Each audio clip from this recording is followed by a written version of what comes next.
Yang berdoa silakan berdoa. Si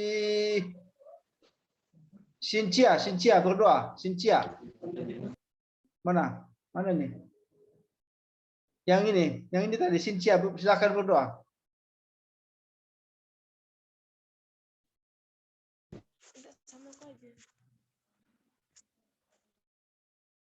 Ini suara saya kedengaran nggak? Kedengaran, Pak. Ya, tadi siapa berdoa saya suruh tadi ya? Si Cynthia ini tadi. Audionya belum dikonekin itu Pak, makanya dia nggak kedengaran suaranya. Udah saya aktifkan. Bukan yang dari Cynthia-nya Pak, belum dikonekin audionya. Oh ya. Tapi dia sudah dengar ya belum ya? Dia nggak bisa dengar suara kita Pak.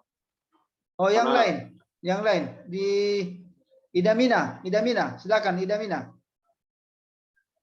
Silakan Idamina berdoa mulai. Mana Idamina lagi tadi ya? Bilangin tunggu. Oh ini ya silakan. Kita mulai dengan pelajaran kita, maka marilah kita satu lembah. Terima kasih ya Tuhan atas berkat dan penyertaan-Mu sehingga Engkau telah menjaga kami Tuhan dari tadi pagi hingga saat ini ya Tuhan. Tuhan Yesus, sekarang tibalah saat untuk kami anak-anak mulai dengan kegiatan belajar mengajar kami ya Tuhan, biarlah kegiatan ini boleh selesai dengan baik. Inilah doa kami Tuhan, dalam nama Yesus kami berdoa. Amin. Amin. Kita meneruskan materi kita yang kemarin ya, yang Sabtu yang lalu kita sudah belajar mengenai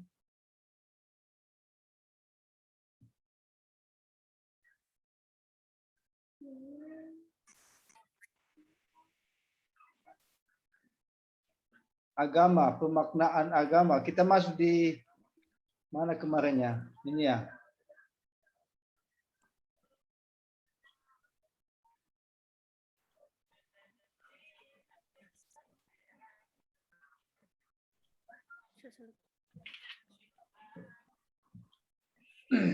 Nah, kita terakhir di sini ya kemarin ya, Sabtu yang lalu.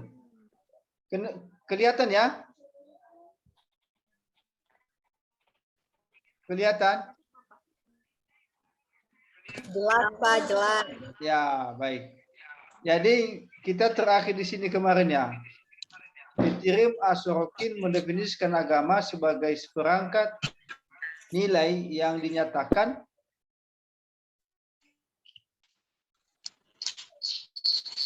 dalam wujud kepercayaan atau credo dan dalam bentuk ritual kult. Hal ini diasosiasikan oleh perilaku yang sesuai dengan norma-norma agama yang menyatukan anggota dalam kelompok agama. Jadi kita terakhir ini kemarin kalau nggak salah ya.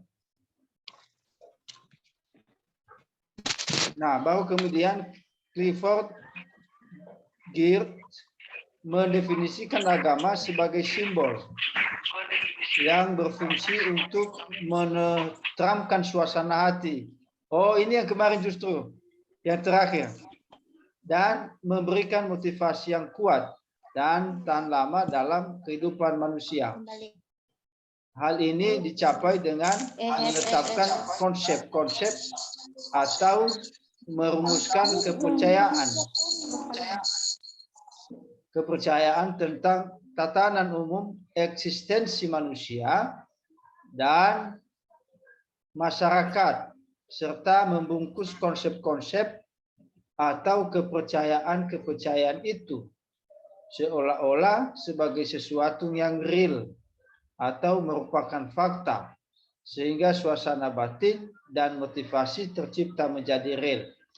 Nah, ini yang terakhir kemarin ya. Nah, kemudian Oxford Student Dictionary mendefinisikan bahwa agama adalah suatu kepercayaan akan keberadaan suatu kekuatan pengaruh supranatural yang menciptakan dan mengendalikan alam semesta. Maaf Pak, izin Ya. motong Pak. Ini yang lain mahasiswa nggak dikonekin audionya, makanya suaranya Bapak nggak masuk ke mereka. Bagaimana Fendi? Ini yang lain mahasiswa Pak, yang seperti Rudy Sow ini dia nggak konekin ini sama Herman Tupan nggak konekin audionya Pak, jadi nggak bisa kedengaran suara Bapak. Kalau kami Pak udah dengar Pak. Yang lain bagaimana sudah ini? ini. Mana ya? Ini seperti ini Pak, dia nggak bisa dengar ini Pak.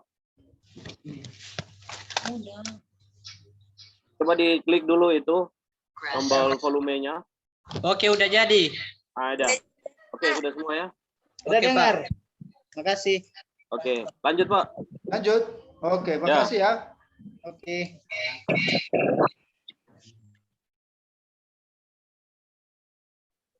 Salam. Ya.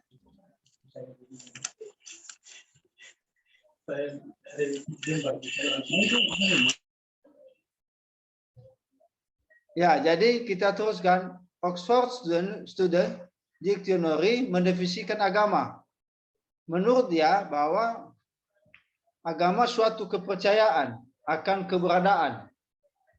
Jadi agama suatu kepercayaan akan keberadaan, suatu kekuatan pengatur supranatural yang menciptakan dan mengendalikan alam semesta. Jadi menurut dia bahwa agama adalah suatu kepercayaan, suatu keyakinan. Keyakinan akan eksistensi suatu kekuatan supranatural. Itu menurut dari Oxford Student Dictionary. Kemudian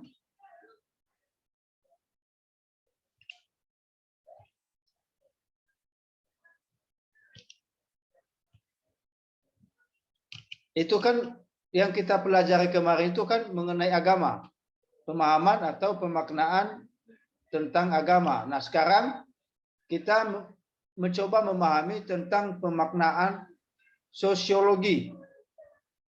Ya, karena materi kita atau bahan ajar kita adalah terkait dengan sosiologi agama. Sabtu yang lalu dalam 2 pertemuan kita memahami tentang agama.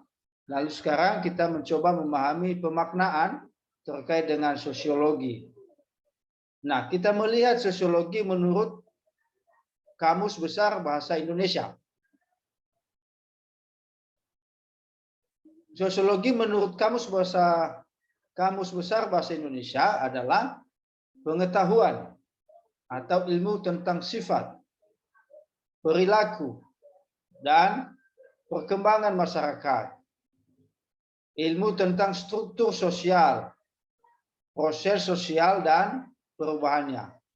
Jadi menurut Kamus Besar Bahasa Indonesia ini, sosiologi adalah pengetahuan atau ilmu tentang sifat,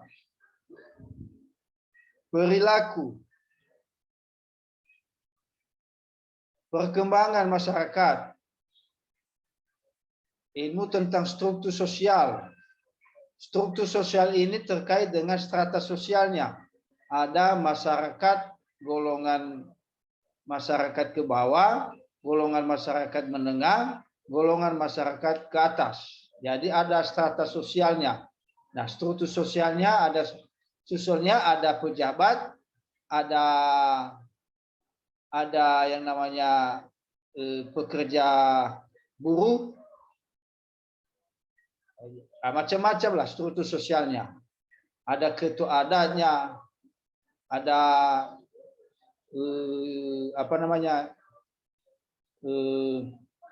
yang bukan ketua adatnya. Nah, itu struktur itu termasuk struktur sosial.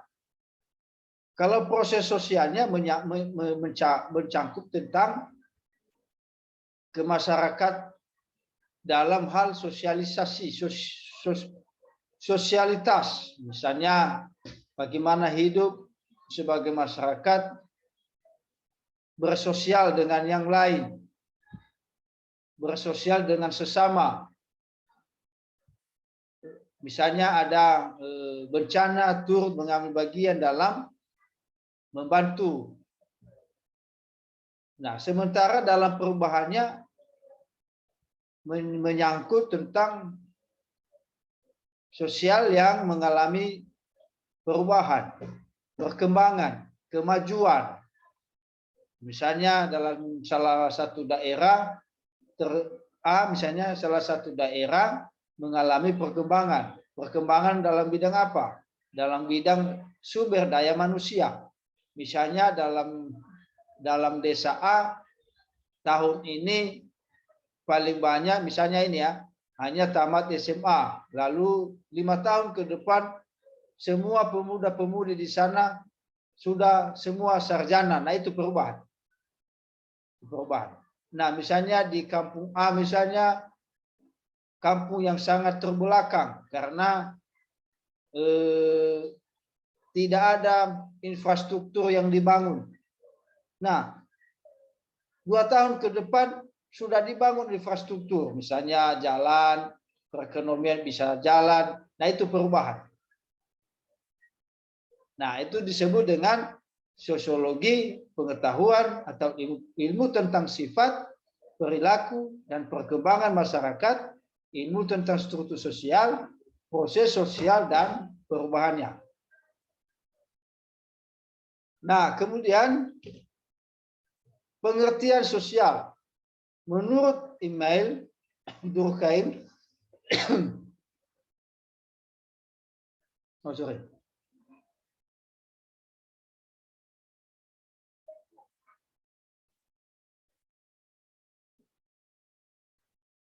pengertian sosial menurut Durkheim yaitu sosiologi adalah ilmu yang mempelajari fakta dan institusi sosial. Jadi sosiologi adalah ilmu yang mempelajari fakta. Fakta yang dimaksud di sini sesuatu yang realita yang terjadi di masyarakat. Dan institusi sosial, lembaga-lembaga sosial. Jadi apa yang terjadi di dalam masyarakat, maka itulah sosiologi. Jadi sosiologi adalah ilmu yang mempelajari fakta. Kita mempelajari fakta, kita mempelajari realita yang terjadi di masyarakat. Misalnya terjadi demo misalnya. Nah, demonstrasi itu merupakan fakta. Lalu kita mempelajari mengapa terjadi demonstran. Misalnya kita melihat adanya kampung A dengan kampung B terjadi perselisihan. Nah, itu fakta. Lalu kita mempelajari secara ilmu sosiologi mengapa terjadi peperangan antara kampung A dengan kampung B. Nah, itu sosiologi. Jadi sesuatu yang kita pelajari secara fakta, secara realita yang terjadi di lapangan, yang dilihat dan dirasakan oleh masyarakat. Lalu sosiologi adalah institusi ilmu yang mempelajari bukan hanya fakta, justru juga institusi sosial, lembaga-lembaga sosial, kemasyarakatan. Kita juga mempelajari hal itu. Apa gunanya, apa manfaatnya, apa dampaknya di tengah-tengah masyarakat terkait dengan institusi sosial. Institusi di sini sama dengan lembaga sosial.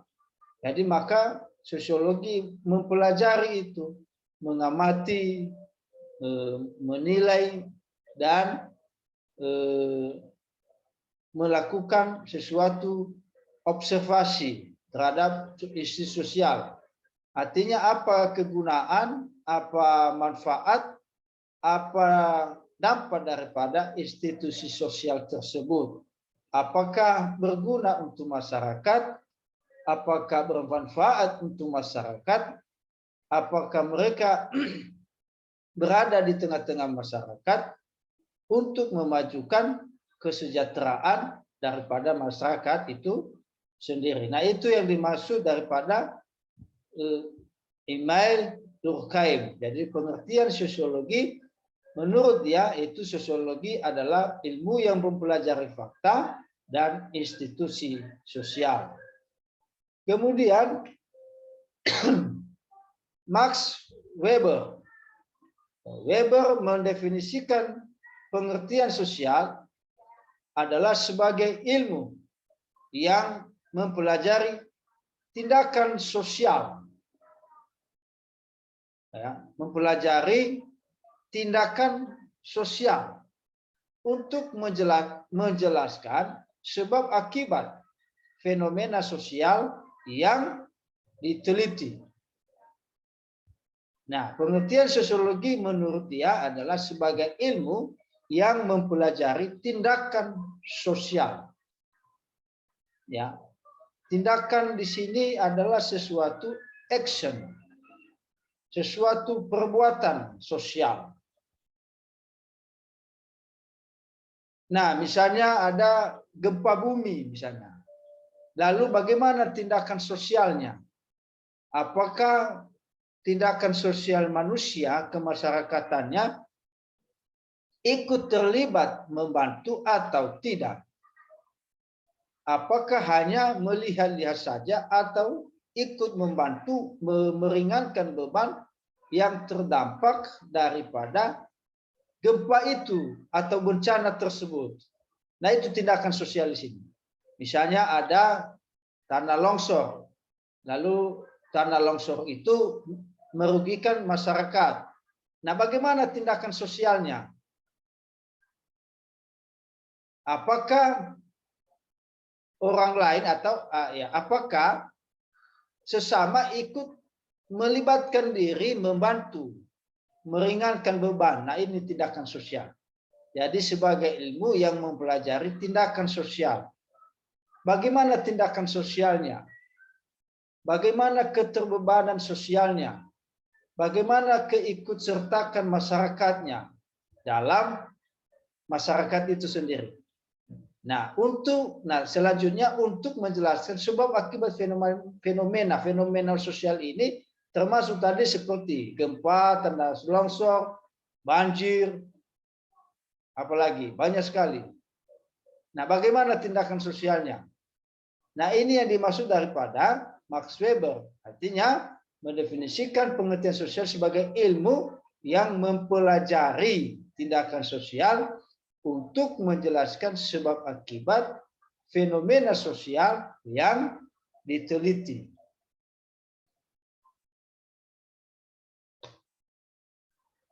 Nah, kemudian menurut Robert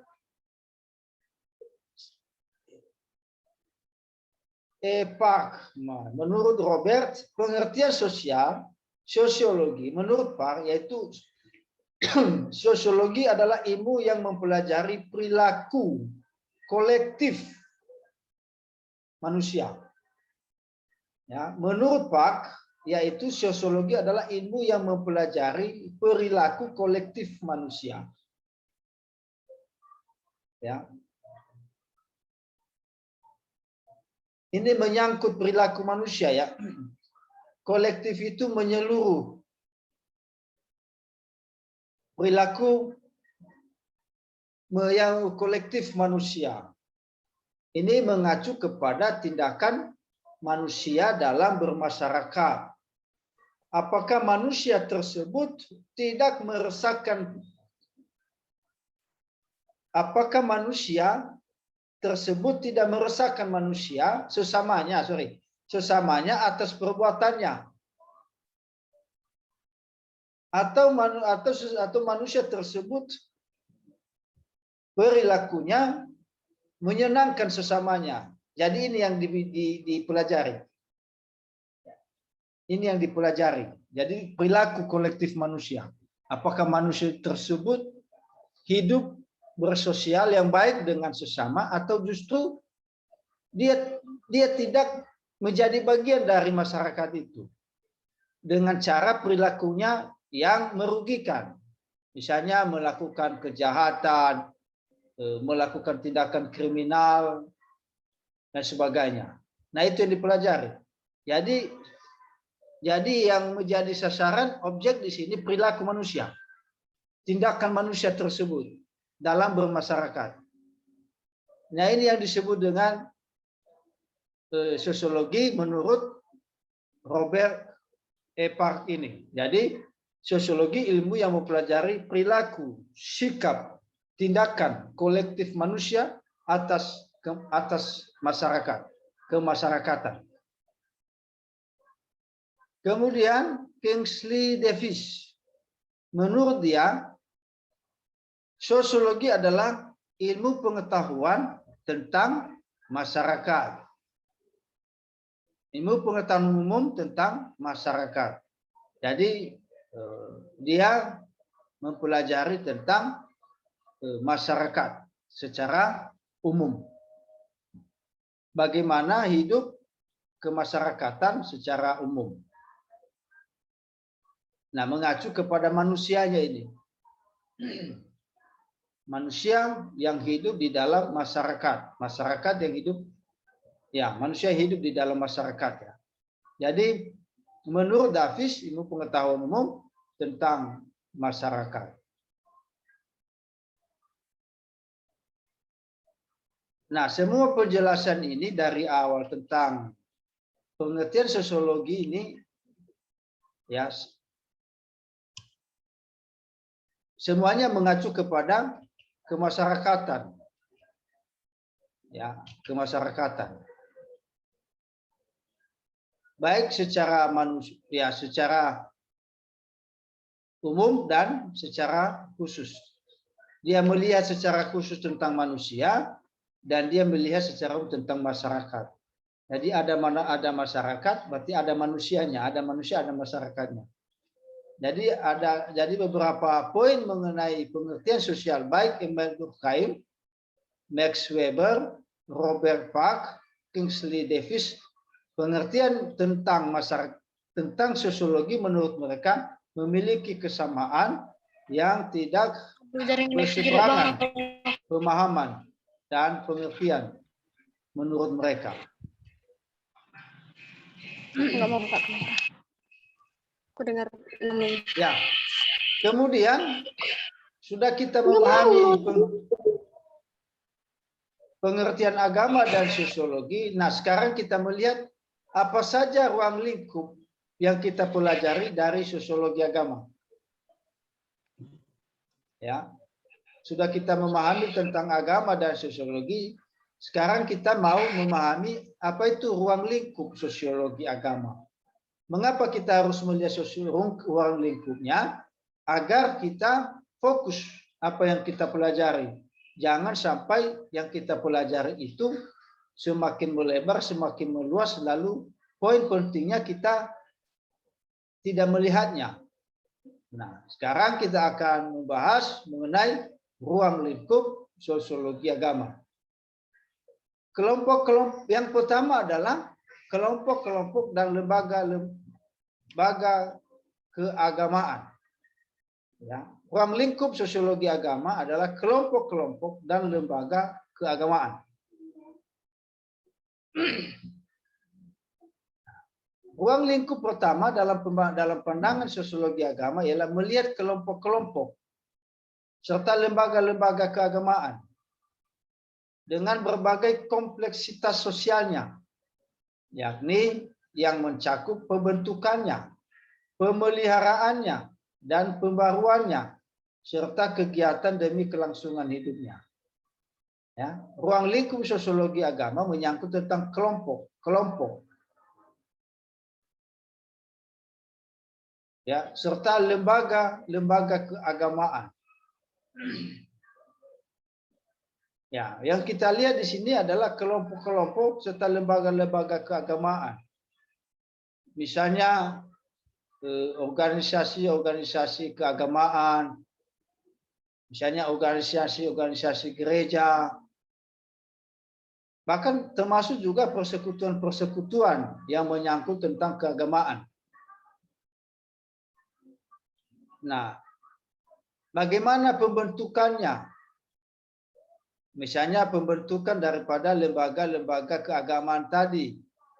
Apakah pembentukannya berdasarkan dengan ketentuan yang berlaku di negara, di undang-undang misalnya? Bagaimana? Apakah pembentukannya tidak bersemberangan dengan dasar negara Republik Indonesia misalnya? Apakah pembentukannya bertujuan untuk bersama-sama membangun, bersama-sama mensejahterakan, bersama-sama untuk memajukan. Nah, itu pembentukannya. Kemudian pemeliharaannya. Bagaimana pemeliharaan daripada lembaga-lembaga tersebut? Misalnya sumber dananya dari mana?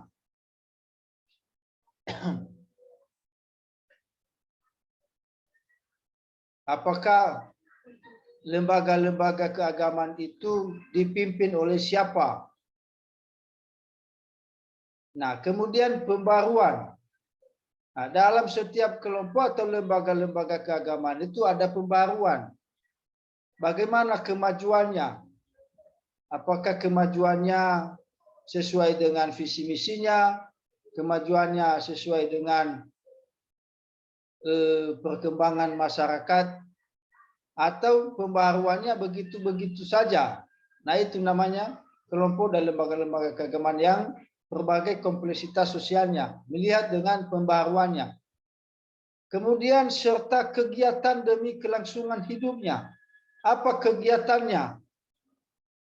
Apakah misalnya lembaga-lembaga agama ini hanya tahu kegiatannya hanya kegiatan peribadatan saja? Nah, ini ya, serta kegiatan demi kelangsungan hidupnya. Jadi apakah lembaga ini, misalnya lembaga gereja ini, misalnya organisasi gereja ini hanya sebatas peribadatan, atau kelompok organisasi sosial misalnya, apakah dia juga bukan hanya peribadatan tetapi ikut juga melakukan demonstrasi misalnya. Nah, itu kan kegiatannya juga itu. Kan ada lembaga-lembaga kemasyarakatan juga yang notabene adalah lembaga keagamaan, ikut juga demonstrasi, kan begitu. Nah, itu namanya serta kegiatan demi kelangsungan hidupnya. Nah, itu yang dimaksud di sini ya. Jadi ruang lingkup pertama dalam pandangan sosiologi agama ialah melihat kelompok-kelompok serta lembaga-lembaga keagamaan dengan berbagai kompleksitas sosialnya, yaitu yang mencakup pembentukannya, tadi sudah saya jelaskan, pemeliharaan, pembaruan, serta kegiatan demi kelangsungan hidupnya. Kemudian,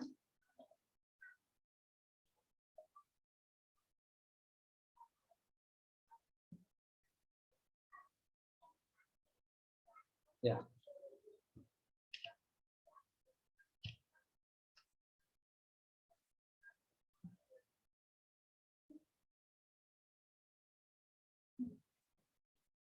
Ya. Kedua, tadi ini satu ya, kelompok-kelompok dan lembaga keagamaan. Kedua, perilaku individu dalam kelompok tersebut. Suara saya kedengaran ya? Kedengaran, Pak. Ya, ya, baik-baik. Kalau tidak kedengaran, bilang aja ya, suaranya Pak kurang kedengaran. Nah, yang kedua, ya. Kedua, perilaku individu dalam kelompok tersebut. Perilaku individu dalam kelompok tersebut. Ruang lingkup sosiologi agama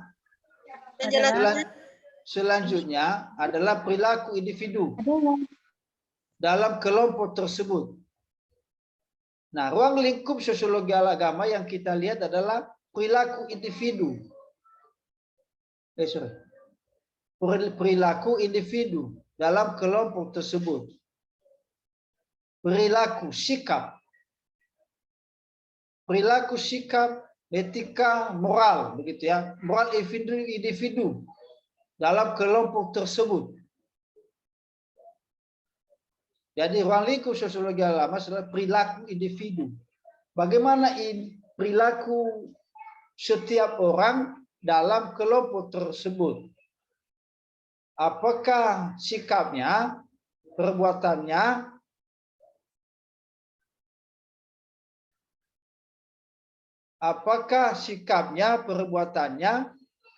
menyenangkan? Apakah justru meresahkan masyarakat? Nah, coba perilaku-perilaku individu ya. Misalnya dia tukang copet, kan meresahkan masyarakat itu. Begal, itu meresahkan masyarakat itu. Nah, dalam kelompok tersebut. Nah, perilaku individu dalam kelompok tersebut bisa dikatakan sebagai suatu proses sosial yang mempengaruhi, bisa dikatakan sebagai suatu proses sosial yang mempengaruhi kesadaran kelompok sosial, status keagamaan, dan perilaku ritualnya. Ya, perilaku individu dalam kelompok tersebut bisa dikatakan sebagai suatu proses sosial yang mempengaruhi kesadaran kelompok sosial. Jadi ruang lingkup sosial agama selanjutnya perilaku individu, menyangkut individu, menyangkut sikap, menyangkut etika, menyangkut moral setiap individu dalam kelompok sosial tersebut. Apakah sikap perbuatannya, moralnya menyenangkan? Apakah justru sebaliknya meresahkan masyarakat? Nah, itu sebabnya dikatakan perilaku individu dalam kelompok tersebut bisa dikatakan sebagai suatu proses sosial yang mempengaruhi kesadaran kelompok sosial, status keagamaan, dan perilaku ritualnya.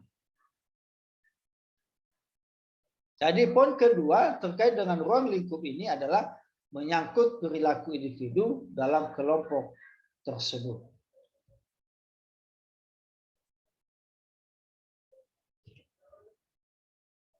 Ketiga, kelompok antar kelompok. Ya, konflik antar kelompok. Konflik antar kelompok. Konflik di sini dalam perspektif sosiologi agama bukanlah masalah kepercayaan. Ya, sekali lagi ya, konflik di sini dalam perspektif sosiologi agama bukanlah masalah keyakinan atau kepercayaan. Ini hanyalah sebagian kecil dari agama yang menjadi pengamatannya. Konflik dalam hal ini merujuk pada konflik antar kelompok. Ya, saya kutip dari link ini ya, ini link di bawah link.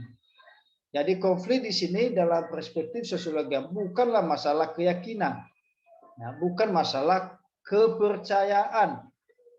Jadi terjadi misalnya konflik bukan karena dia Tuhannya ini, bukan karena Tuhannya itu, bukan. Tetapi konflik dalam ini merujuk kepada konflik antar kelompok. Bisa saja karena terjadi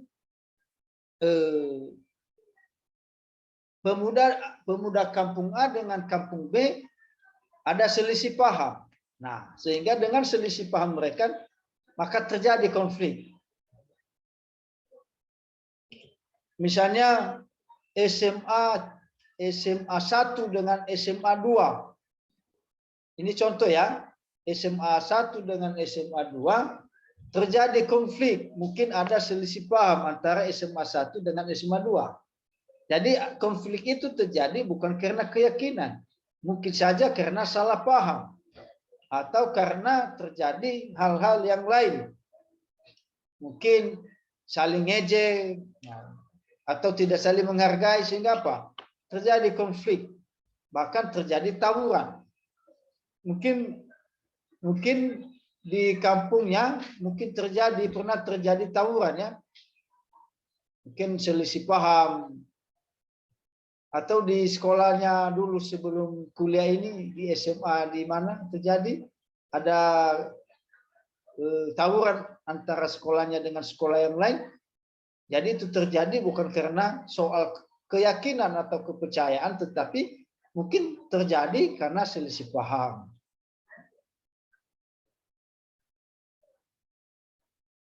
Apalagi di Jakarta seringkali terjadi tawuran ya antar SMA, antara anak sekolah gitu. Di kampung saya dulu terjadi tawuran juga dari URI A dengan URI B. Dari kampung A ke kampung B terjadi tawuran. Tapi itu bukan soal keyakinan, tapi soal konflik antar kelompok. Mungkin ada persaingan, mungkin ada yang diperebutkan, macam-macam lah. Bahkan antar kelompok ini dengan persaudaraan juga terjadi. Saudara A dengan saudaranya B terjadi konflik. Tapi betul apa dikatakan di sini bahwa ini bukan karena keyakinan dan bukan karena kepercayaan. Terjadi konflik itu bukan karena dia memiliki Tuhan ini, Tuhan itu, bukan. Tapi dapat diduga bahwa terjadi hal itu karena ada persaingan, atau tidak saling menghargai, atau tidak saling menerima, atau saling mengejek, dan sebagainya. Sehingga apa yang terjadi? Terjadi konflik antar kelompok. Nah, setelah itu, setelah ruang lingkupnya, maka kita melihat fungsi sosiologi agama. Sampai di sini ada pertanyaan, silakan. Kalau tidak ada, kita teruskan. Boleh dipotong kalau ada pertanyaan, interupsi, ada pertanyaan, ya silakan. Jangan malu-malu, jangan takut kalau dipotong. Saya potong dulu Pak, ada pertanyaan ini. Siapa di sini ada pertanyaan? Karena kalau tidak ada, saya lanjut.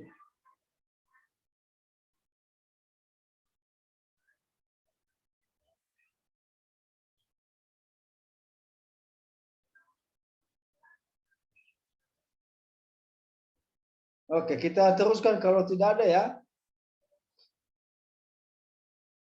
Fungsi sosiologi agama. Dalam bidang teoritis, para ahli keagamaan membutuhkan konsep-konsep ilmiah yang agak sukar diperoleh dalam teologi.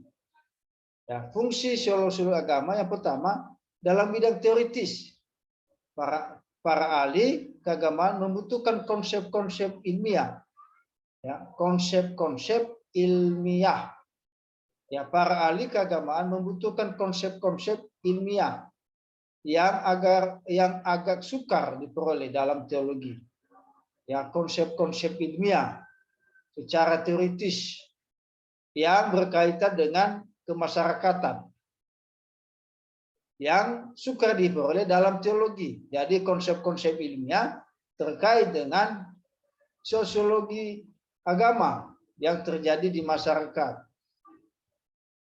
Kedua, memberikan pengetahuan terkait pola-pola interaksi sosial. Jadi fungsi sosiologi agama memberikan pengetahuan terkait pola-pola interaksi sosial keagamaan yang ada dalam masyarakat. Jadi fungsi sosiologi agama ini memberikan kita pola-pola interaksi sosial. Ya. Interaksi di sini adalah ada komunikasi, ya, komunikasi dengan di dalam masyarakat. Itu namanya di sini interaksi. Jadi dia memberi kita pola-pola interaksi dalam masyarakat. Nah, pola-pola interaksi sosial dalam keagamaan adalah supaya tidak terjadi perselisihan, supaya tidak terjadi pertentangan, supaya tidak terjadi pertikaian, maka pola dalam interaksi sosial keagamaan adalah yang kita lakukan adalah kita saling menerima. Ya, kita saling menerima, kita saling menghargai, kita saling mengakui, itu pola-pola interaksi ya. Kita saling menerima, menghargai, dan membuka hati bagi perbedaan. Itu pola-pola interaksinya yang baik. Kalau misalnya kita tidak menerima, kalau misalnya kita tidak mengakui, kalau misalnya kita tidak menghargai, perbedaan di tengah-tengah kemasyarakatan, apa yang terjadi? Terjadi pertikaian, terjadi keributan, terjadi peperangan. Nah, dengan sosiologi agama memberikan kita pengetahuan tersebut terkait dengan pola-pola interaksi sosial keagamaan yang ada dalam masyarakat, sehingga kita bisa hidup berdampingan, kita bisa duduk bersama di dalam masyarakat, kita bisa menciptakan kedamaian dalam masyarakat. Jadi itu fungsi sosiologi agama. Nah, coba kalau misalnya kita tidak menerima dan menghargai perbedaan dalam kemasyarakatan, pasti yang terjadi adalah pertikaian, terjadi apa? Permusuhan.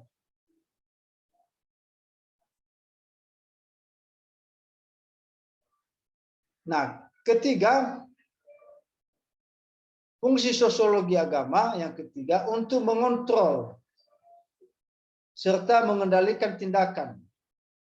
Ya, untuk mengontrol serta mengendalikan tindakan. Ya. Tindakan serta perilaku keberagaman dalam kehidupan masyarakat. Jadi mengontrol serta mengendalikan tindakan. Jadi tidak semena-mena kita bertindak, tidak sesuka hati kita untuk bertindak. Jadi dengan adanya agama maka kita dikontrol, kita dikendalikan tindakan kita. Tidak sesuka hati kita berlaku tindakan, tidak sesuka hati kita berlaku semena-mena dalam masyarakat. Jadi justru adanya sosiologi agama ini, maka kita dikontrol, dikendalikan. Dikendalikan sehingga tindakan kita, perbuatan kita, perilaku kita di dalam masyarakat, di dalam keberagaman, dalam kehidupan masyarakat dapat menjadi berkat. Ya, kalau kita mau katakan itu, kita menjadi berkat. Kalau di sisi lain kita tidak menjadi batu sandungan di dalam perilaku keberagaman dalam kehidupan masyarakat. Nah, kemudian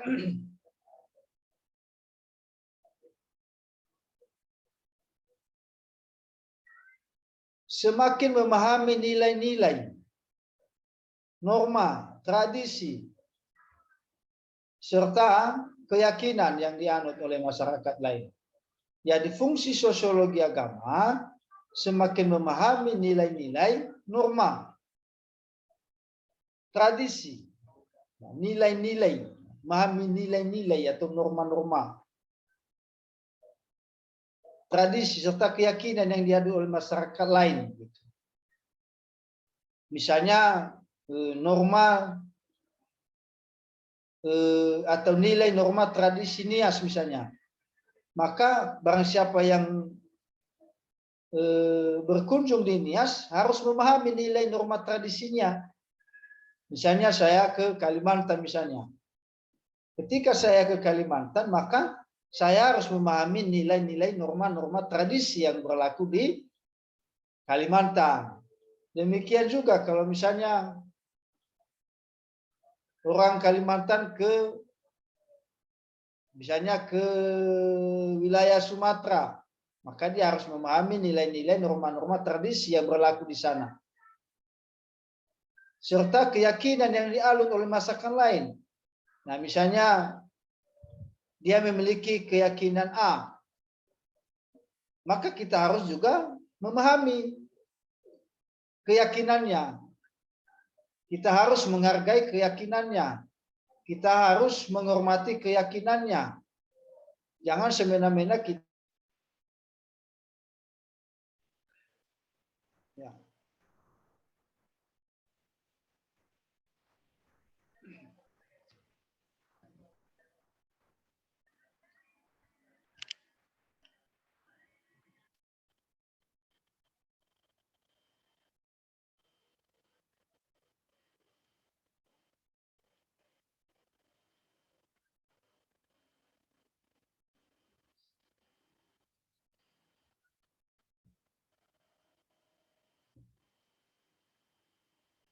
Nah,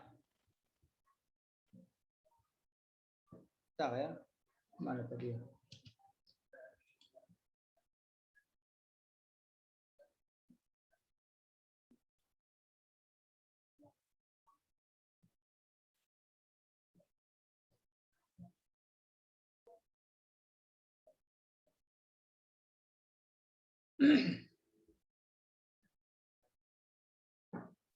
Nah, jadi semakin memahami nilai-nilai, norma-norma, tradisi, serta keyakinan yang dianut oleh masyarakat lain. Juga memahami perbedaan yang ada.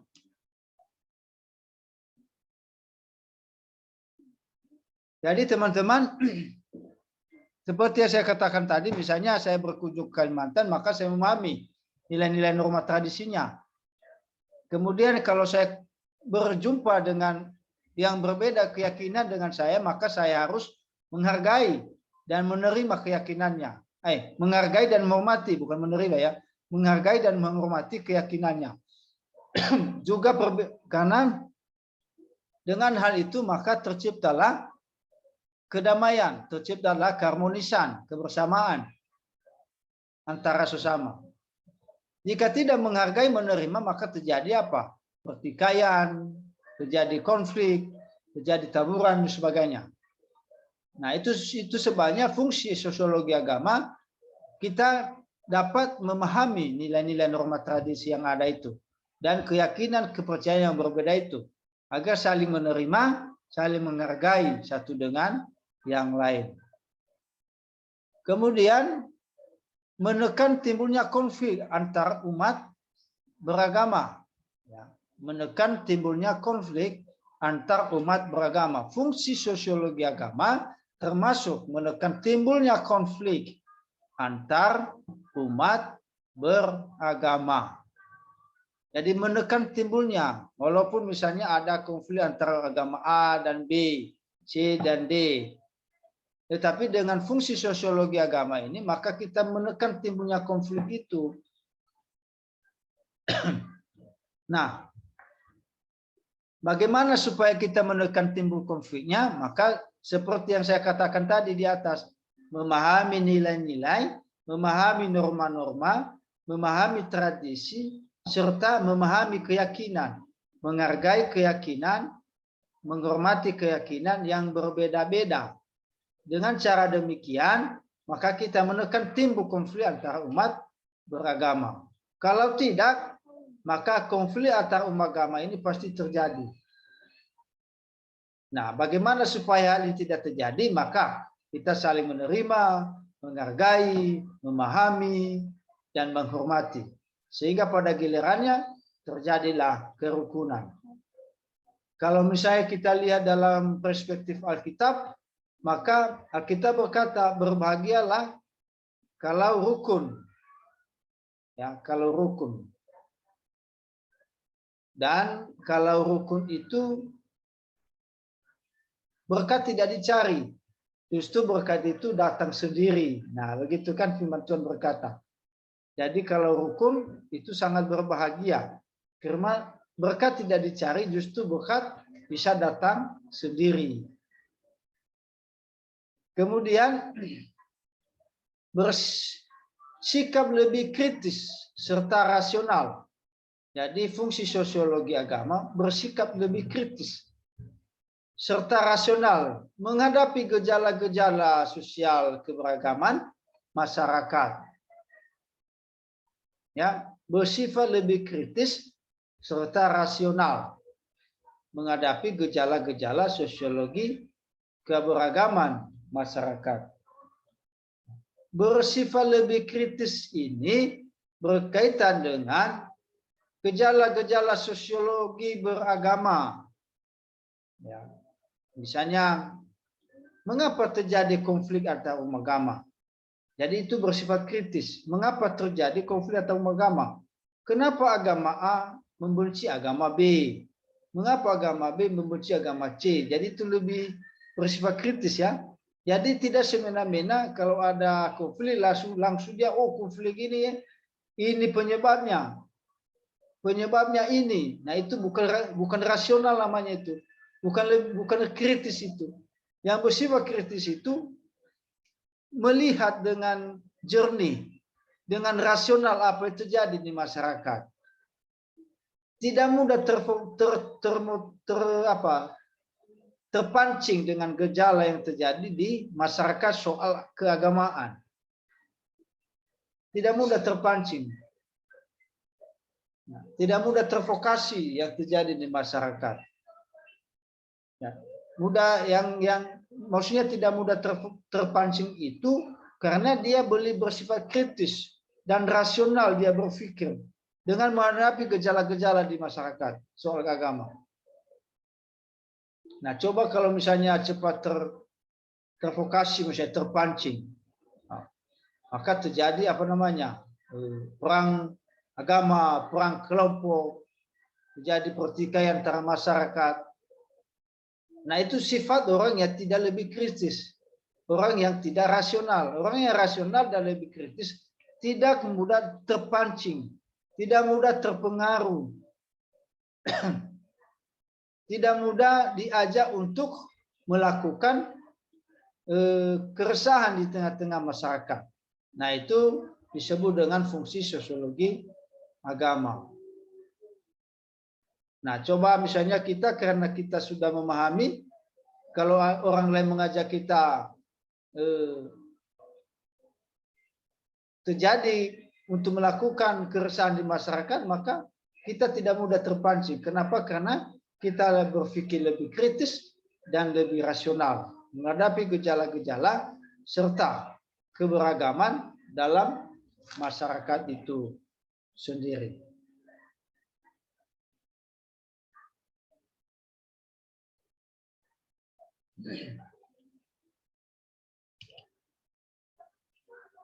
Nah, kemudian korelasi antara agama dan sosiologi. Korelasi di sini adalah hubungan antara agama dan sosiologi.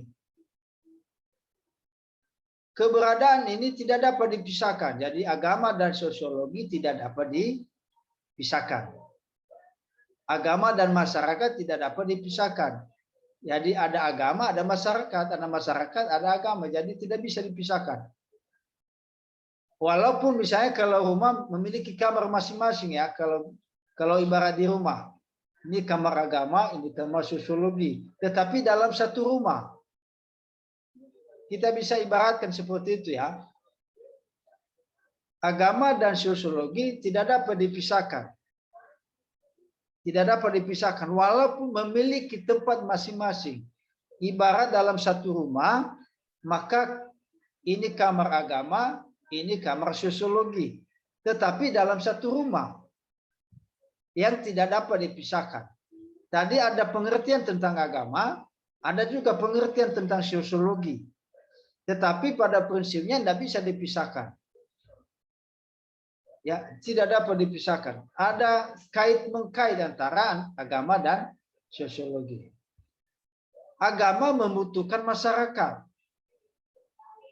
Jadi untuk apa ada agama kalau tidak ada masyarakat?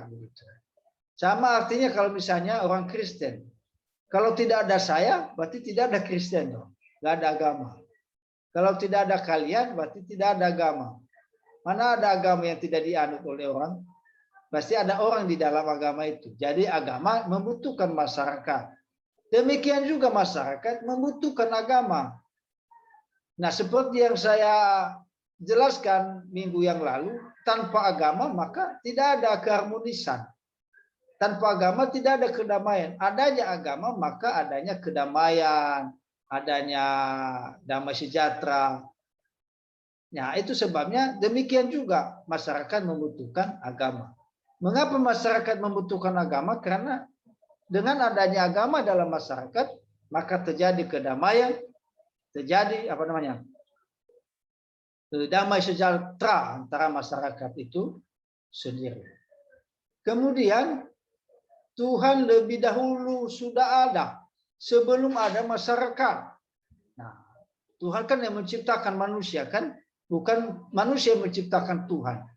Jadi Tuhan lebih dahulu maka ada masyarakat. Tuhan lebih dahulu sudah ada sebelum ada masyarakat. Jadi dalam pengertian ini Tuhan lebih tinggi daripada masyarakat. Jadi Tuhan yang menciptakan alam semesta lah, ya, termasuk manusia di dalamnya. Bukan alam semesta menciptakan Tuhan, bukan.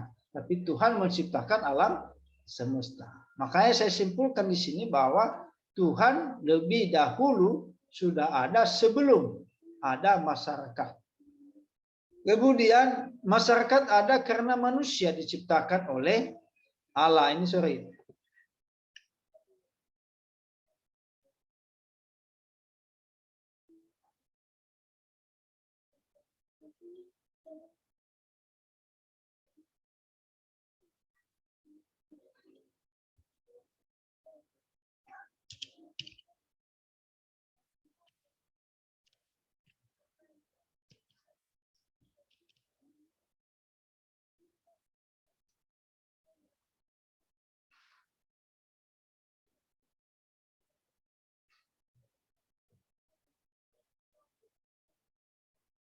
Ya. Allah. Jadi masyarakat ada karena manusia telah diciptakan oleh Allah, ya. Bukan ada Allah. Nah, baru kemudian agama ada dan berkembang sampai sekarang. Baru kemudian agama ada dan berkembang sampai sekarang. Agama diciptakan oleh manusia berdasarkan nilai-nilai kepercayaan masing-masing. Ya, agama diciptakan oleh manusia berdasarkan nilai-nilai kepercayaan masing-masing. Maksudnya apa? Nah, sama dengan kita kan, dengan adanya Yesus Kristus, maka kita mengatakan diri Kristen. Dengan ada perjalanan, ada perjalanan perkembangan penginjilan tentang Yesus Kristus, maka dengan orang percaya kepada Kristus, maka dikatakan dia adalah Kristen. Nah, Kristen adalah agama, maka yang menciptakannya adalah manusia. Jadi, dulu kalau kita melihat dari sisi agama kita ya, para rasul bukan memperkenalkan Kristennya, tapi yang mau diperkenalkan adalah Tuhan, yaitu Yesus Kristus. Jadi bukan agama Kristen yang diperkenalkannya. Misalnya rasul diutus, ya, rasul diutus untuk pergi memberitakan Injil. Yang diberitakan itu bukan agama, tapi yang diberitakan itu adalah Yesus Kristus. Nah, dengan adanya orang yang percaya kepada Kristus, maka di situ dikatakan adalah Kristen. Maka yang menciptakan Kristen itu adalah kita sebagai manusia. Nah, itu sebabnya saya katakan di sini agama diciptakan oleh manusia berdasarkan nilai-nilai kepercayaannya masing-masing. Sama dengan kita misalnya, agama kita Kristen. Mengapa Kristen? Karena Kristus Yesus. Ya. Nah, aliran diciptakan oleh masyarakat sesuai dengan doktrinnya masing-masing. Jadi aliran diciptakan oleh masyarakat sesuai dengan doktrinnya masing-masing. Sama dengan ini. Misalnya gereja A ini alirannya. Ini organisasi agama ini. Misalnya kita kan agama Kristen, maka aliran kita adalah Kristus kan? Nah, sesuai dengan ajaran dogma daripada agama itu sendiri. Nah, agama diciptakan oleh manusia berdasarkan kepercayaannya masing-masing. Aliran diciptakan oleh masyarakat sesuai dengan doktrinnya masing-masing.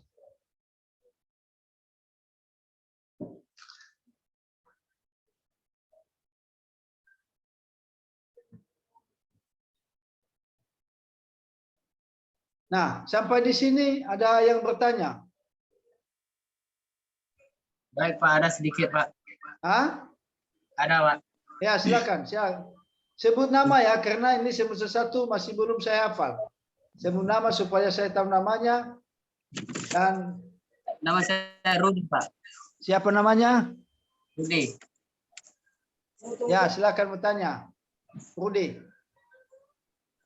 Tadi Bapak sudah memberikan salah satu contoh, yaitu adat istiadat dan tradisi-tradisi. Seandainya kita ke daerah orang lain ya Pak.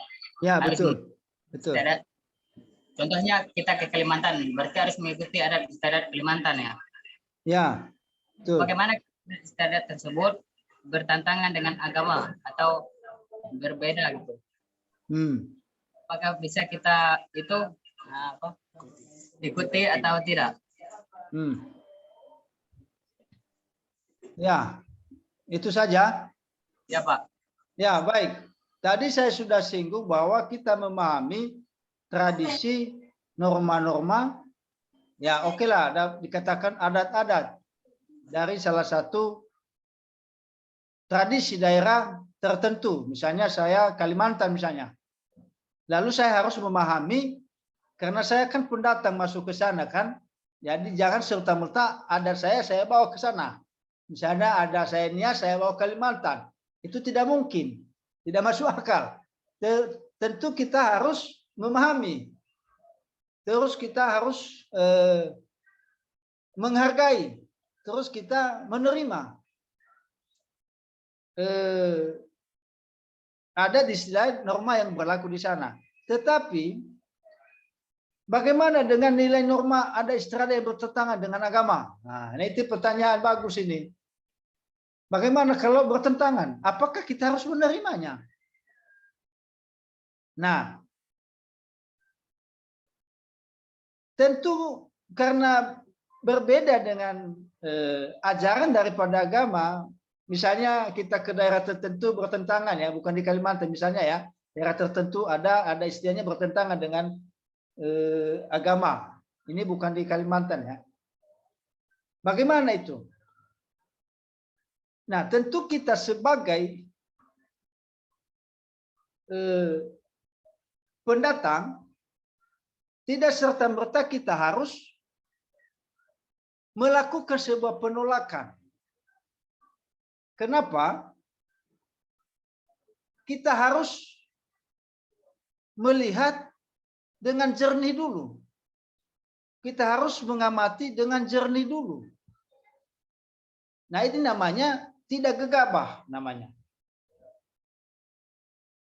Kita harus melihat, observasi dulu. Kita harus mengamati dulu.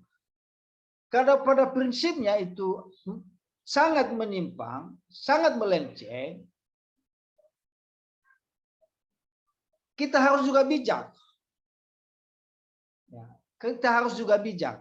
Kalau kita melihat dari sisi perspektif Alkitab, maka Tuhan telah berkata bagi kita kan, cerdik seperti ular, tulus seperti merpati.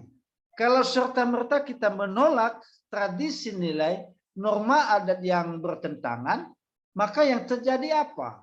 Sasarannya adalah kita, dan tentu kalau kita, maka tujuan kita untuk datang ke daerah tertentu, maka akan terjadi penghambatan, akan terhalang. Lalu bagaimana sikap kita? Kita harus cerdik seperti ular, tulus seperti merpati. Nah, kalau soal kita mau misalnya mau merubah, nah kita harus juga bijak. Bijaknya apa? Kita harus pelan-pelan memberikan pemahaman, kita pelan-pelan kita harus memberikan pengertian agar misalnya tradisi tersebut tidak sampai terus-menerus berkembang yang pada prinsipnya akan merusak generasi muda berikutnya untuk mengalami perkembangan. Intinya adalah kita harus cerdik ya, dan tulus seperti merpati. Nah, itu ya poin yang ditanyakan oleh Rudi ini. Saya rasa itu ya jawabannya ya. Iya. Nah, jadi kita harus bijak, ya, bijak, harus berhikmat dalam memahami tradisi adat yang berbeda dengan agama. Jadi poinnya di sini kitanya bijak. Nah, bijaknya di situ juga dengan apa? Kita harus juga berusaha untuk memberikan pemahaman dan pengertian agar mereka semakin terbuka pemahamannya, terbuka wawasannya, terbuka pengetahuannya bahwa apa yang sudah dilaksanakan selama ini bertentangan dengan agama. Kalau misalnya kita melihat dari pelayanan para penginjil juga mengalami hal demikian. Misalnya di daerah saya dulu kan Tuan Dendinger ke Nias. Lalu di daerah Nias kan belum ada Injil. Nah, ada tradisi di sana yang terjadi.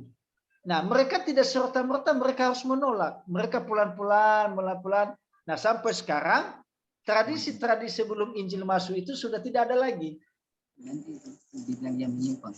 Nah, sudah tidak ada lagi, dan semua patung-patung yang di sana dulu sebelum Injil masuk sudah tidak ada lagi. Kenapa? Dengan sikap para penginjil yang bijak, dengan memberikan pemahaman yang hari demi hari, pasti lama kelamaan terbuka pikiran mereka, terbuka wawasan mereka, sehingga tidak lagi melakukan tradisi tadi yang bertentangan dengan agama. Nah, ada lagi yang mau ditanyakan? Silakan. Ada Pak. Ya, silakan.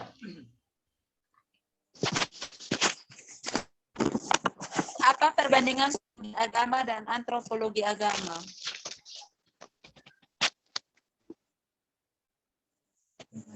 Ya, ini mana ini? Siapa yang bertanya? Herman, Pak. Ya.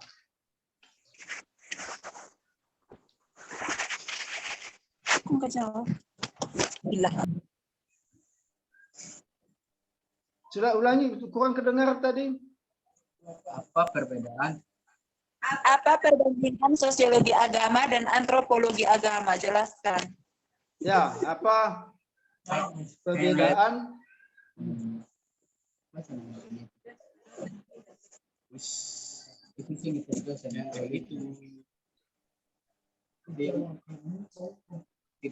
Nah, tadi berkaitan dengan sosiologi agama menyangkut tentang kemasyarakatan di dalam, tentang keberagaman di dalam masyarakat itu sendiri.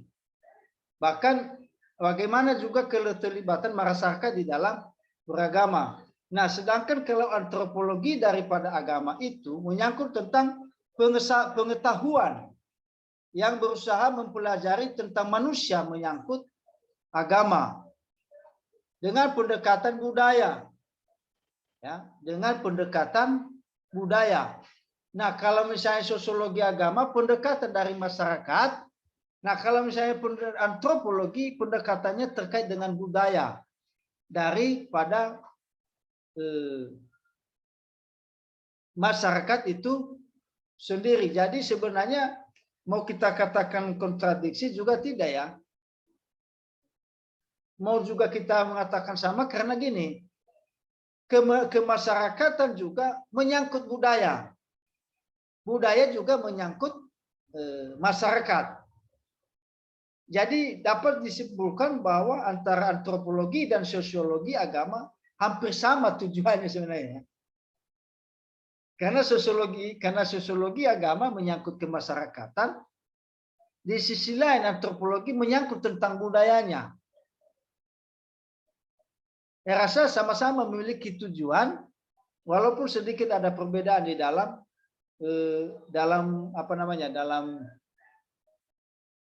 dalam realitanya begitu. Jadi sosiologi menyangkut kemasyarakatan, sedangkan antropologi menyangkut daripada pendekatannya menyangkut tentang budaya. Ya. Jadi ilmu pengetahuan yang berusaha mempelajari tentang manusia yang menyangkut agama dengan pendekatan budaya. Budaya.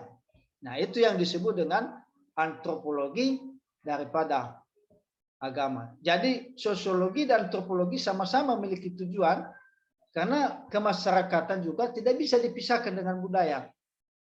Ada masyarakat, ada budaya juga. Ada budaya, ada masyarakat. Sama dengan yang saya jelaskan tadi lah.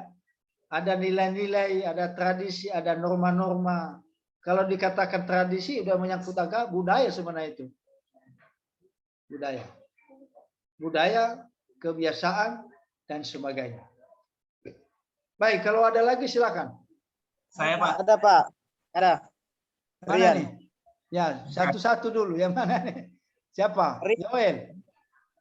Yoel. Rian aja Siapa? Pak. Ya, silakan. Ya, di sini saya Pak belum mengerti tentang pengertian sosiologi menurut Durkheim, yaitu sosiologi adalah ilmu yang mempelajari fakta dan institusi sosial. Saya tidak mengerti tentang contoh-contohnya.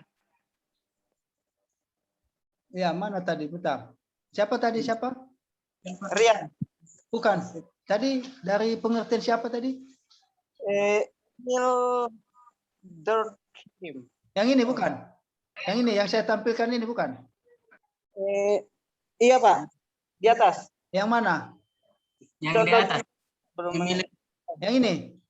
Iya, Dia sudah bilang. Iya betul nih. Mana ini? Yang ini bukan? iya Pak. Iya Pak. Emil Durkheim, betul? Iya, betul. Ya, jadi pengertian sosiologi menurut Durkheim yaitu sosiologi adalah ilmu yang mempelajari fakta. Fakta dan institusi sosial. Nah, ilmu yang mempelajari tentang fakta. Terkait dengan fakta ini, sesuatu yang terjadi, yang realita terjadi di tengah-tengah masyarakat. Misalnya, ada gejala-gejala sosial misalnya. Misalnya ada konflik. Itu kan misalnya fakta terjadi. Antara kampung A dengan kampung B. Terjadi konflik. Lalu sebagai sosiolog, maka dia mempelajari kejadian itu yang merupakan fakta. Yang fakta tadi adalah konflik antara kampung A dengan kampung B. Itu mengapa terjadi konflik? Ah, begitu kan? Sama dengan penjelasan tadi kan bersifat kritis, rasional. Mengapa itu terjadi? Kita pelajari gejala itu. Ya, kita mempelajari fakta itu, kita mempelajari gejala itu. Mengapa terjadi konflik tersebut? Ada apa dengan konflik itu? Apa yang menimbulkan terjadi konflik itu? Apakah karena tidak saling menghargai, tidak saling menerima, tidak saling menghormati, atau ada yang lain? Nah, itu fakta ya. Jadi mempelajari sebuah realita yang terjadi di masyarakat. Itu sosiologi. Menurut Durkheim, ya, seseorang sosiolog maka harus mempelajari fakta itu. Bagaimana caranya? Dia bersifat kritis dan rasional. Dengan apa? Dia mengamati, observasi, mengapa terjadi konflik, apa yang menyebabkan, dan sebagainya. Nah, kemudian mempelajari tentang institusi sosial. Nah, institusi ini lembaga, ya, lembaga sosial, organisasi lah ya, lebih sederhana ya, organisasi sosial.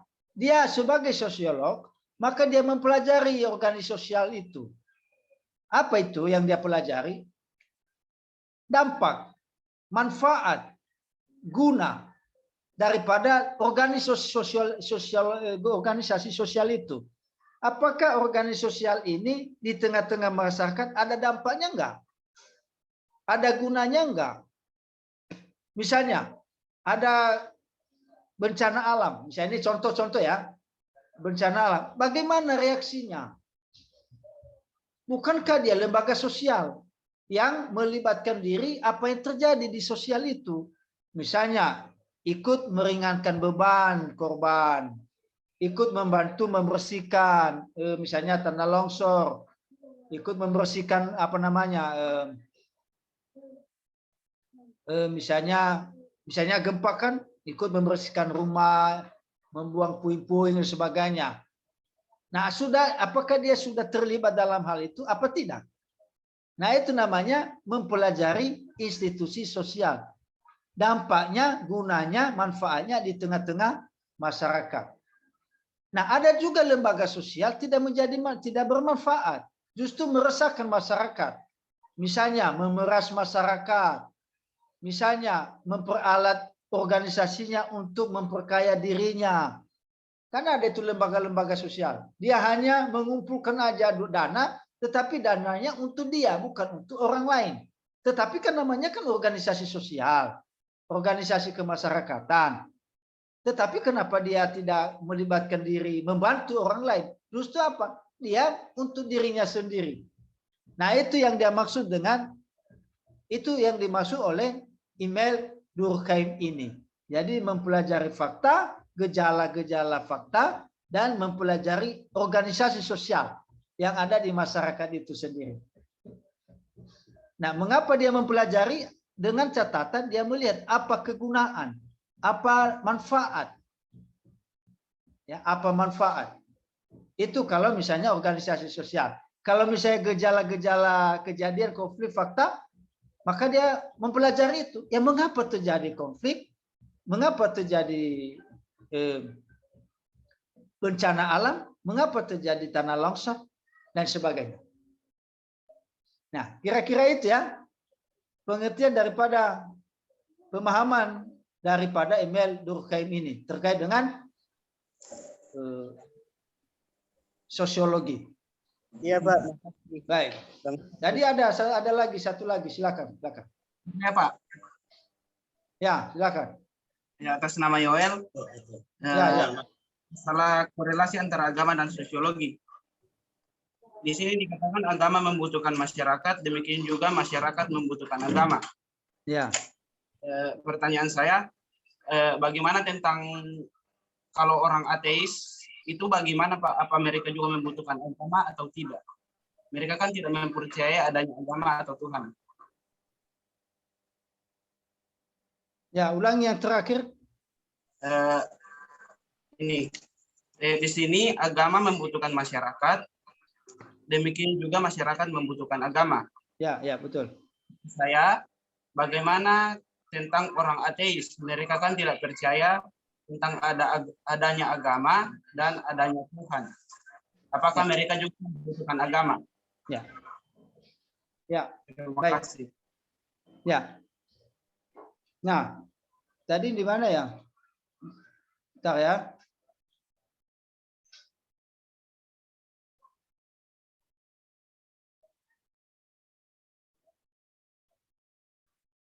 Ya. Keberadaan ini tidak dapat dipisahkan. Agama membutuhkan masyarakat, demikian juga masyarakat membutuhkan agama.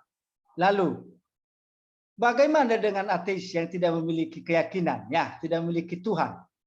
Apakah mereka juga membutuhkan masyarakat? Nah,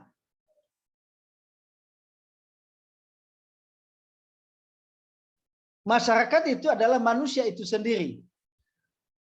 Nah, tentu orang ateis adalah masyarakat. Nah, kalau sudah dikatakan ateis, berarti tidak ada agamanya dong, karena dia tidak percaya Tuhan. Nah, secara tidak langsung, karena dia adalah masyarakat, maka dia juga masyarakat begitu. Dia membutuhkan masyarakat yang lain. Hanya saja dia tidak tercantum dalam agama karena dia tidak memiliki keyakinan. Nah, pada prinsipnya karena dia manusia, ya dia masyarakat. Pasti dia masyarakat, ya pasti dia memiliki masyarakat yang lain. Nah, tapi karena dia tidak memiliki keyakinan, maka dia tidak memiliki agama. Nah, pertanyaannya apakah dia membutuhkan masyarakat? Iya, membutuhkan masyarakat. Karena dia adalah masyarakat itu sendiri. Karena juga dia tidak hidup seorang diri. Dia juga bisa berdampingan dengan sesama. Dengan yang lain. Apakah ada ateis yang hidup di hutan? Tidak ada. Justru orang ateis hidup di kota justru. Ya, hidup di kota justru, bahkan ada juga dapat kita katakan juga ada di kampung, tapi orang ateis ada juga di kota. Nah, apakah dia tidak berinteraksi dengan sesama? Iya, berinteraksi. Kalau dia tidak berinteraksi, lalu dia bicara sama siapa? Pasti dia membutuhkan masyarakat. Hanya saja dia tidak disinggung di sini. Yang kita singgung adalah hanya orang yang beragama. Tetapi ya pertanyaannya bagus, mengkaitkan ateis. Apakah dia membutuhkan masyarakat? Ya, membutuhkan masyarakat. Karena dia tidak hidup seorang diri, pasti dengan hidup dengan masyarakat yang lain. Pasti dia membutuhkan masyarakat. Kalau misalnya, kalau dia meninggal dunia misalnya ya, lalu siapa yang kubur dia? Pasti masyarakat yang lain kan? Atau bisa saja dia datang lagi. Apakah dia walaupun dia sudah mati langsung datang aja di TPU? Tidak mungkin dong. Pasti ada manusia lain yang membutuhkan. Pasti ada orang lain yang membantunya, itu maksud saya. Membantunya. Jadi ya, menurut saya bahwa artis pasti membutuhkan masyarakat. Walaupun dia tidak memiliki keyakinan. Di sini adalah bukan masyarakat yang dia tidak butuh, Tuhan yang tidak butuh. Nah, sementara kalau interaksi sosialnya ya membutuhkan masyarakat dengan yang lain. Misalnya begini, kalau dia mau membeli, misalnya membeli keperluan rumah tangga misalnya, apakah itu datang saja di rumahnya atau dia membeli? Pasti dia membeli ke toko kan? Lah yang toko itu kan masyarakat. Ya, itu ya contohnya ya. Misalnya dia mau beli belanja, dia mau belanja rumah tangga misalnya. Lalu dia membeli di mana? Pasti dia membeli di toko. Lalu yang punya toko itu siapa? Pasti masyarakat yang lain.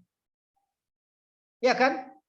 Lalu kalau dia tidak membeli, berarti dia membeli ke toko itu kan? Berarti dia membutuhkan toko itu. Dia membutuhkan masyarakat yang lain untuk menjual apa yang mau dia beli. Artinya adalah dia membutuhkan masyarakat. Walaupun dia tidak memiliki keyakinan. Urusannya kepada Tuhan, urusannya kepada manusia berbeda dengan urusannya kepada manusia. Semasa dia hidup di tengah-tengah dunia ini, maka dia membutuhkan masyarakat. Walaupun dalam pikirannya, dengan rasionya tidak membutuhkan Tuhan. Tapi pada prinsipnya dia membutuhkan manusia. Bagaimana mungkin dia bisa hidup tanpa manusia yang lain? Seperti yang saya contoh tadi. Dia membeli ke toko, kalau nggak ada toko itu, bagaimana bisa dia beli? Artinya adalah, berarti dia membutuhkan manusia yang lain atas hidupnya. Dalam keberlangsungan hidupnya, dia membutuhkan manusia. Walaupun soal keyakinan tidak membutuhkan Tuhan karena rasionya, yaitu soal lain. Ya, soal lain. Tapi semasih ada dia di dalam dunia ini, maka wajib dia membutuhkan manusia dengan interaksi dengan manusia yang lain. Ya, begitu ya.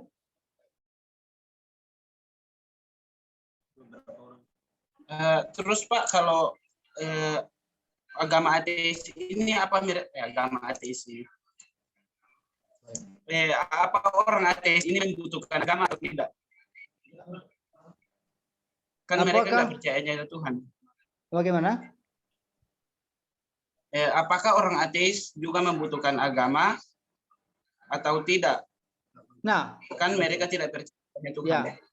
Ateis itu kan dikatakan tidak, dia mengatakan tidak ada Tuhan. Itu ateis kan?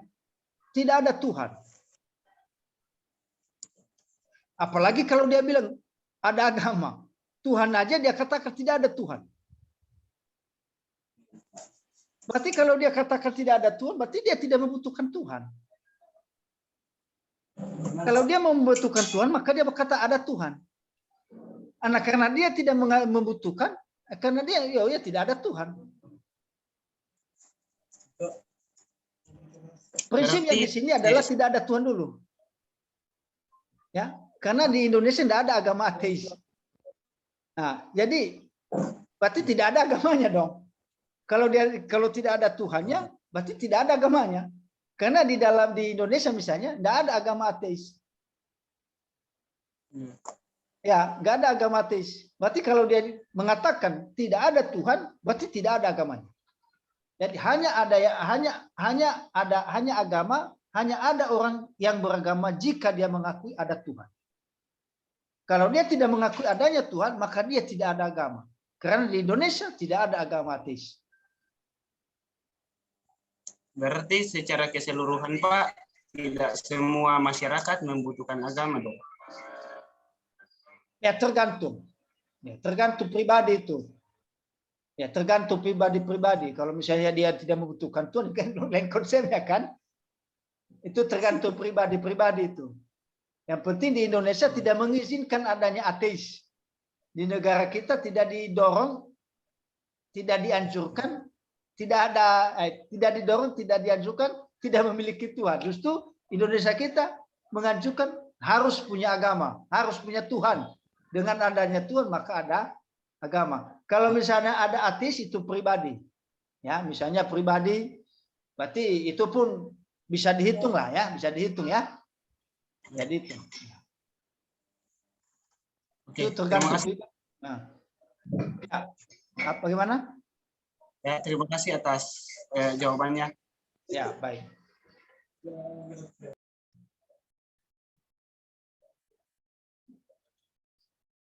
Baik, kita teruskan ya. Ini sudah sampai jam berapa ini? Satu kali pertemuan saja ya. Nanti kita selesai jam. Ini udah Kita mulai tadi jam 1 ya. Jam 1. Iya, Pak. Kita selesai nanti 10 menit lagi ya. Kita Oh, ya, satu Pak. pertemuan saja. Kalian capek saya lihat kalian ini. Lain tidur. Ah? yang lain tidur. Ya, hidupkan aja kameranya. Jangan ada yang tidur ya. Yang lain tidur, Pak. Ya, nanti Pak Senat marah ini. Ada Pak Senat masuk ini. Pak mana Fenli? Yang masih tidurnya itu Pak pasti tidur, Pak. Ya, sebentar lagi kita selesaikan ini. 10 menit lagi. Iya, Bapak. Ya, oke. Kita teruskan beberapa menit lagi ke depan. Motivasi aja, Pak. Ya, ada yang angkat tangan siapa? Silakan. Ada yang mau bertanya? Ya, silakan Evi. Bertanya atau gimana nih?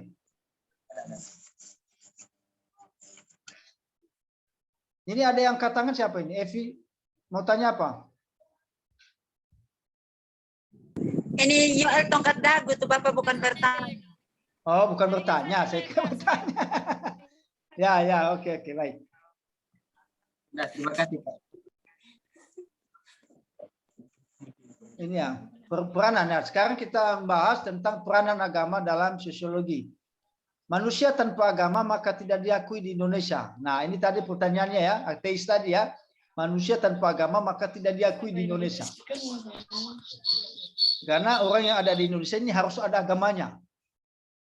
Walaupun misalnya kalau ada pun ada ateis, kita pun tidak tahu siapa mereka ya. Kalaupun ada, nah itu pribadi-pribadi. Sebab hanya orang yang beragama yang diakui menjadi warga negara Indonesia. Bahkan hal ini merujuk kepada dasar negara Republik Indonesia yaitu Pancasila. Sila pertama yaitu ketuhanan yang Maha Esa. Ya, ketuhanan yang Maha Esa itu kan dimulai dengan agama dulu.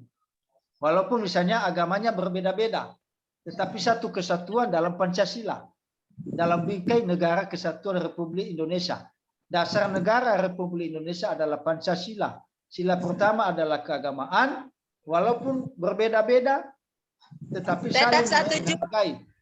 1. Ya. Dalam sila pertama Pancasila menekankan bahwa ketuhanan yang Maha Esa, artinya bahwa Indonesia negara beragama walau berbeda-beda kepercayaannya. Walaupun berbeda-beda ya, tetapi satu dalam bingkai dasar negara Republik Indonesia. Ya. Kemudian apa peran agama? Menjadi instrumen untuk mengenal Tuhan. Misalnya agama Kristen mengenal Tuhannya, yaitu Yesus Kristus ya. Agama yang lain mengenal Tuhannya juga di situ. Kemudian menjadi instrumen untuk pemersatu, bukan menimbulkan perpecahan. Karena apa? Karena agama mengajarkan tentang kasih, bukan pertikaian. Jadi karena kasih maka sebagai alat untuk pemersatu, ya, mempersatukan satu dengan yang lain. Karena dalam agama itu menjunjung tinggi nilai-nilai tentang kasih. Kasih kepada Allah, kasih kepada manusia. Kasihlah Tuhan Allahmu dengan segenap hatimu dan kasihlah sesamamu manusia seperti mengasihi dirimu sendiri. Ya, sendiri. Kemudian menjadi instrumen untuk memahami surga dan neraka. Nah, jadi agama mempelajari tentang neraka dan surga ini. Kemudian dalam perspektif kepercayaan masing-masing. Jadi agama kita memberikan kita pemahaman tentang oh ini surga loh dan juga ini neraka. Nah, walaupun kita belum pernah ke surga ya dan belum pernah juga ke neraka. Atau ada yang sudah pernah ke neraka ini. Nah, jadi kita diberi pemahaman terkait dengan hal itu.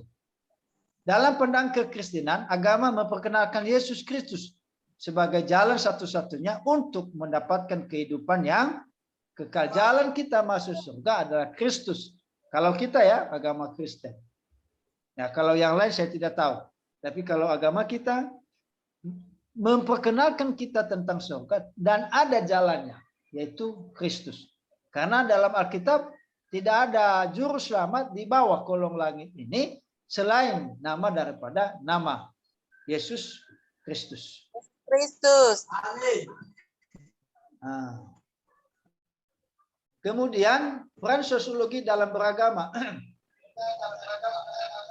Masyarakat menjunjung tinggi nilai agamanya masing-masing. Jadi peran sosiologi dalam beragama, masyarakat menjunjung tinggi nilai agamanya masing-masing. Ya. Menjunjung tinggi nilai agamanya masing-masing. Jadi agama kita kan harus kita junjung tinggi nilai agama kita.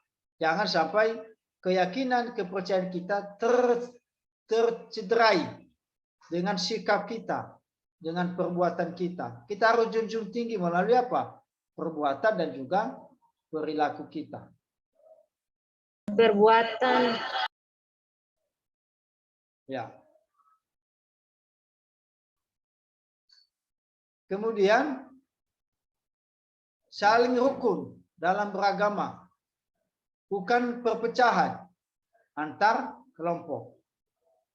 Nah, jadi saling rukun dalam beragama, bukan perpecahan antar kelompok. Kemudian masyarakat saling menerima dan menghargai dalam kepelbagaian dalam beragama. Jadi peran sosiologi dalam beragama, masyarakat saling menerima, masyarakat yang menerima, masyarakat menghargai dalam kepelbagaian dalam beragama. Nah, ini saudara-saudara, teman-teman, peran sosiologi dalam beragama.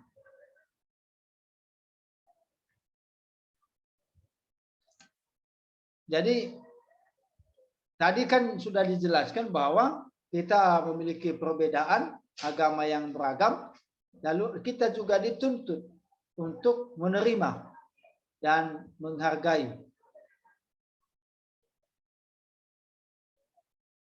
kepelbagaian dalam masyarakat, khususnya dalam beragama. Dengan demikian, maka tercipta kebersamaan, keharmonisan, kedamaian dengan satu dengan yang lain. Hidup rukun itu menyenangkan. Hidup rukun itu bersukacita. Hidup rukun itu sangat indah daripada tidak rukun, daripada pertikaian, permusuhan, dan sebagainya. Nah, bagaimana supaya tercipta kerukunan? Dimulai dari mana? Dari diri kita sendiri. Dari diri kita sendiri, dan di mana saja kita berada kita terapkan. Kemudian misalnya kalian nanti diutus di lapangan, di mana ditempatkan, maka ciptakanlah kerukunan. Menghargai, menerima, menghormati yang lain. Perbedaan yang ada bukan pertentangan.